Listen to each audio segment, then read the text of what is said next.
Pukulan telak terhadap Roy Suryo, Dr. Tifa, dan para tersangka lainnya. Enggak ada tuh perkara ini bakalan dihentikan.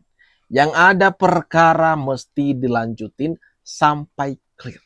Terutama nih ada pernyataan daripada Dr. Tifa yang mengatakan seharusnya perkara ini kembali ke titik nol. Maksudnya mau bebas gitu, dihentikan gitu. Di SP3 kasus ini. Hah? Ini dia videonya teman-teman. Mari kita tonton sampai selesai.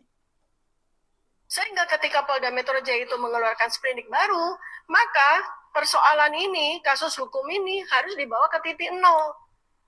Diperiksa sebagai klarifikator untuk mengklarifikasi, lalu naik menjadi saksi, lalu naik lagi menjadi terlapor, lalu naik lagi menjadi tersangka, itu adalah berdasarkan sprindik lama.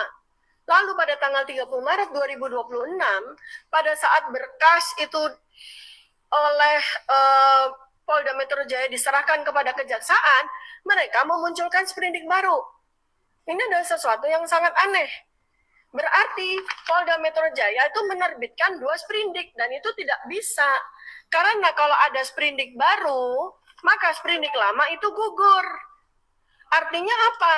Dengan sprindik baru ini, maka status kami sebagai tersangka itu beserta berkas-berkas semuanya yang katanya kurang lebih 5 meter itu, yang dibawa dari Polda ke Kejaksaan itu pun juga sudah tidak berlaku lagi. Sehingga ketika Polda Metro Jaya itu mengeluarkan sprindik baru, maka persoalan ini, kasus hukum ini harus dibawa ke titik nol. Dr. Tifa sudah tidak bisa menyembunyikan ketakutannya lagi teman-teman. Dia benar-benar mengakui ketakutan itu ada. Dengan pernyataan-pernyataan yang seperti ini, mau mengembalikan kasus ini ke titik nol. Kenapa? Mau dimulai lagi gitu. Jadi saksi lagi kah? Terlapor lagi kah? Enggak mau jadi tersangka gitu. Enggak mau memakai rompi orange. Oh, tidak semudah itu. Tidak semudah itu. Ini mau di P21. Mau disidangkan ini perkara. Tenang saja, dalam waktu dekat, perkara ini bakalan disidangkan. Dan kalian siap-siap mengikuti segala proses yang ada. Gimana nih kalau menurut pendapat kalian teman-teman? Komen-komen di bawah. Pak Roy Suryo dan Dr. Tifa, dalam waktu dekat kami akan merilis terkait tentang keputusan perkara tersebut sudah P21 atau belum. Tapi kita sama-sama berdoa yakin bahwa perkara akan kita umumkan. Polda Metro Jaya kemarin juga kita hormati statement Kombes Budi, ya. Namanya Budi, tapi tulisannya di sini Budi. Ya. Jadi saya bacanya Kombes Budi. Ya. Kombes Budi mengatakan kita doakan agar P21 belum. Kok Polda Metro Jaya ikut mendoakan ini emangnya apa ya gitu? Ya emang jadi ulama ya gitu ya mendoakan. Tapi nggak apa-apa, kita tunggu saja. Tapi yang jelas P21 itu bukan final. Ya. Ada yang P19 mati, ada yang P20, yaitu dihentikan di mana. Kita nggak akan prediksikan, karena kita bukan tukang ramal, bukan tukang prediksi. Tapi apa upaya yang kami lakukan selama ini adalah upaya untuk membuktikan bahwa apa yang kita lakukan itu clear, ya. Jadi untuk clean juga dan juga kredibel. Tapi istilahnya ini juga menantang tadi ya.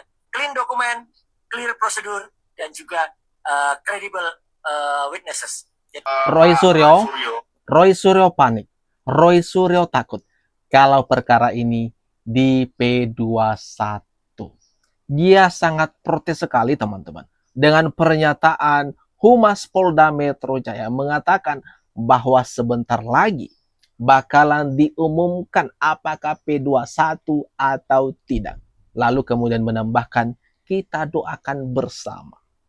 Roy Suryo protes keras di situ. Kenapa Polda Metro Jaya malah mendoakan?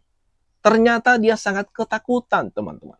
Dia cemas sekali kalau perkara ini sampai disidangkan. Kenapa? Karena bukti-bukti yang mereka miliki tidak ada. Tidak ada sama sekali, teman-teman.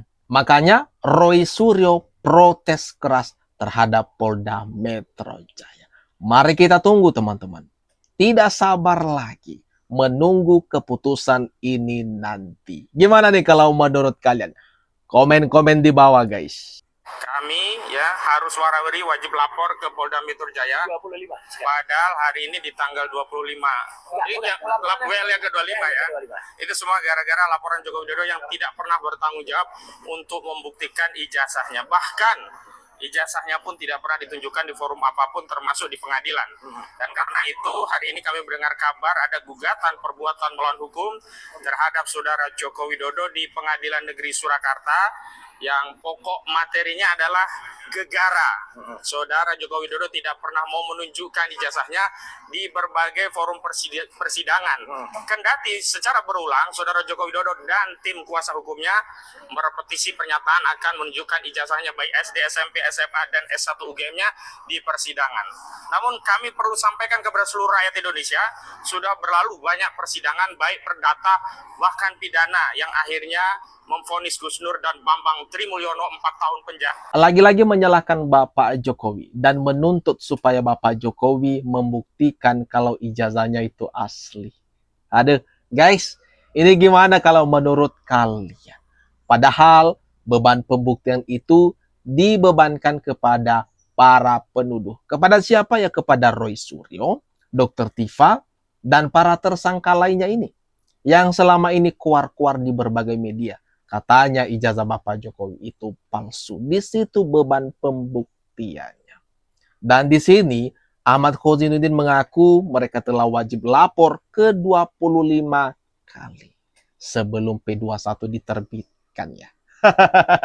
Kalau sudah diterbitkan P21 ya tinggal menjalani persidangan yang ada. Atau gimana nih? Gimana menurut kalian teman-teman? Komen-komen di bawah. Inilah contoh nyata kalau dendam politik sudah merusak logika waras seseorang. Kita dengarkan ini. Saya mengatakan inilah jahatnya orang yang bernama Joko Widodo. Logika Anda di mana? Refli Harun, seorang pakar hukum tata negara. Tapi bicaranya memalukan. Menuduh Pak Jokowi jahat hanya karena tidak menuruti kemauan komplotan Anda memaksa Pak Jokowi menunjukkan ijazah asli ke publik. Anda sengaja amnesia atau murni membodohi masyarakat?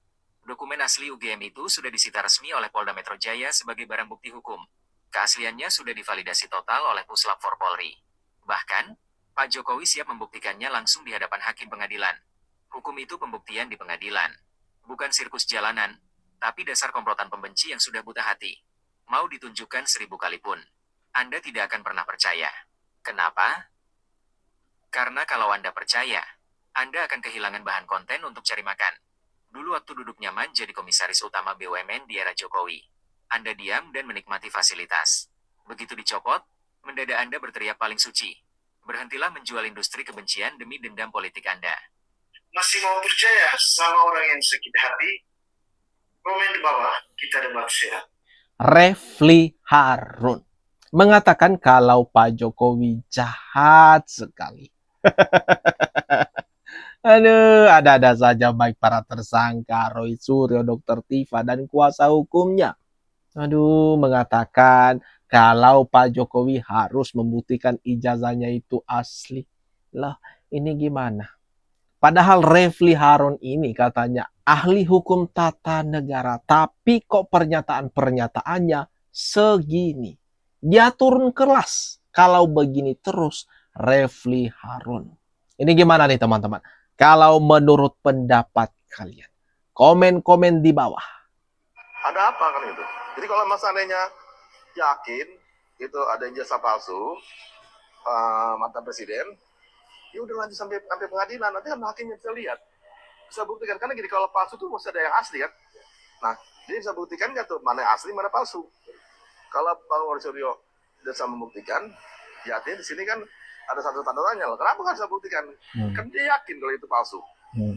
Kan selama ini kan bicara, oh ini tantangannya palsu, ini capresnya palsu, apa fotonya bukan fotonya mantan presiden, gitu. Ini fotonya saudara, segala macam lah, Mulyono lah. Jadi itu yang saya bilang makanya.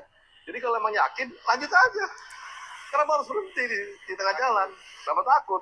Sekarang kalau emang 2019, maksud saya tadi kan saya katakan, ya kejar ke pengacara untuk sampai P21. Kan ada lawyernya, udah langsung kejar P21. Jangan berhenti. Nah, justru aneh. Roy Suryo dan kubunya meminta perkara ini dihentikan. Ada apa? Padahal yakin sekali ijazah Pak Jokowi itu palsu. Ya udah kejar sampai P21 dong. Biar kalian bisa membuktikan kalau ijazah Bapak Jokowi itu palsu sesuai dengan tudingan kalian. Bawa tuh bukti-bukti yang kalian miliki. Roy minta Jokowi menghentikan kasusnya. Ini gimana nih teman-teman? Kalau menurut pendapat kalian, atas apa yang barusan saja kita bahas, kita tonton bersama, jangan lupa ramekan kolom komentar yang ada di bawah.